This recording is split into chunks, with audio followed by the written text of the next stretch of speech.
In the past, in my Army experience, I've been in for 17 years, and media has always been an important tool to the Army, especially since 2001 when we deployed to Afghanistan and into Iraq.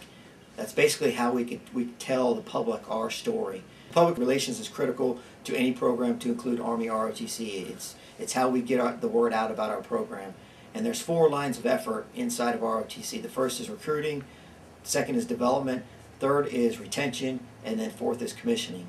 And public relations hits on that first one that kind of drives the other 3. If we don't recruit, if we don't get cadets into the program, then we can't develop, retain, and commission. So it's vital that we do that public relations or recruiting piece of it. Working with the public relation folks, they've helped us recognize that our Facebook is one of the avenues that we can get our message out, and we're working right now to clean that up and really getting cadets to start using it and family members to start using it. And it's an avenue for us to show pictures, still photos of the leadership labs, the field training exercise, all the activities we're doing, just to show those photos out there. Also, the OIC or the MS4, the senior that's in charge of the lab, to start a blog that other cadets can then respond to and add to. And then the third part of that is, again, families. You know, when you come here to university, you drop your son and daughters off, and you hope the program is doing the right thing. So here, the parents can stay in touch with what the cadets are doing. They can see all the activities and see photos and and be part of the fan, if you will, of the site and add information to it. So public relations is critical for the recruiting line of effort.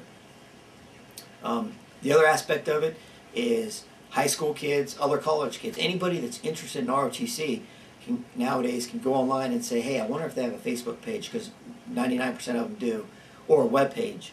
And so that's a good way, again, for us to get that information out. They can see all the activities we're doing, see we have an active site, and then kind of start getting tied into the system and have point of contacts to call and be part of the program. The last part of that is a newsletter that we've talked about, and that's something new for the program. And again, that's for family members to see what's going on with the program. But the other aspect to that is the alumni, the folks that have already gone through ROTC. It's a good way for them to stay in contact, either through Facebook or from receiving the newsletters. And then they can provide their guidance or experience back to us and let us know how ROTC was, and then what they're doing out there to be successful. And then the last part of that is to do any kind of fundraisers for the alumni. Again, they're aware that we're being active, what we're doing out there, how our cadets are doing at LDAC, and then provide financial resources, if required, to just make life better for the cadets. The addition to keeping our Facebook page updated, we're actually kicking it off really. We have seen a growth in that as far as a number of fans and a number of increased entries onto our Facebook. And really the hard part we're struggling with, which we just gotta have time to do, is get the word out. Make sure that all the cadets know that we have a Facebook page out there. Make sure they get that to their parents or their significant others or relatives, so they then can be a fan and kind of see what's going on.